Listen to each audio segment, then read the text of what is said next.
This is a safety module, mostly about lifting safety.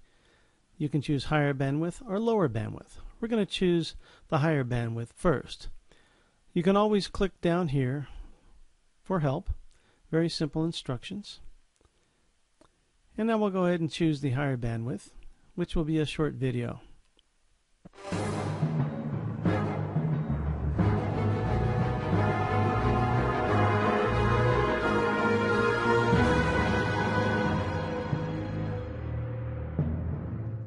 Hi everyone. We are going inside to see what happened to some folks that injured their backs when they lifted the wrong way. This poor guy has a very painful torn back ligament from lifting a box of cleaning supplies. He forgot to bend his knees. Ouch! This gentleman got a strained spine muscle by lifting a piece of furniture that was too bulky and causing the lift with his arm.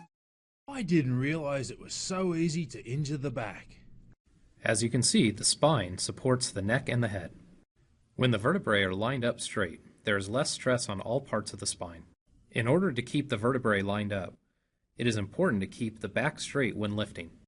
Notice how the back is not straight, but the legs are straight. This causes stress on the back and could lead to serious injury and pain. Which one of these is correct? A or B? B is correct. Remember to keep the back straight and the knees bent. Always lift with your legs. So, doctor, what is the best way to lift? The best way to lift is to start by bending your knees, keeping the back as straight as possible. Then lifting up with the legs, keeping the back straight.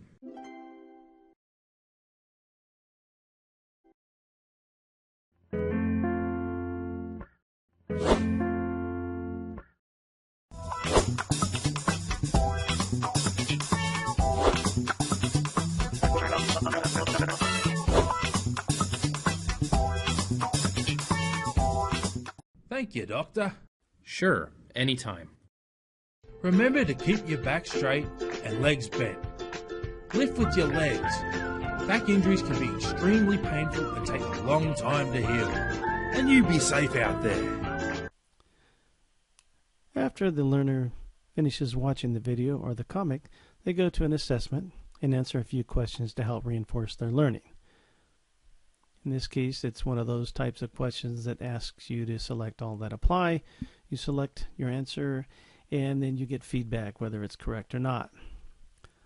These drag and drop type of questions are really good to help people put everything in order, and it helps them to remember the information without a lot of stress in answering a bunch of multiple choice questions or true and false questions. In this case, we're going to answer one of these wrong just to show you what happens and how you get your wrong feedback. Answer, and it's wrong, not correct. You still have 4 more attempts. The whole idea is not to penalize you, but to help you learn. Now you're correct. Here's an example of pointing and clicking. If you're trying to teach some type of procedures or policy, you can have people visually identify problem areas or success areas.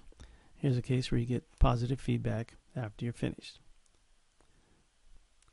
You might recall from the beginning that you had a choice of high bandwidth or low bandwidth. The low bandwidth version is more of a comic book style interaction.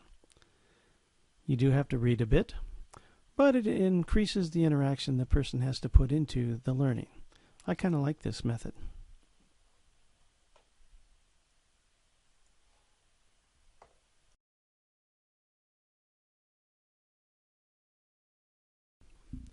All of the same learning points are included in the ebook, or comic book as I like to call it.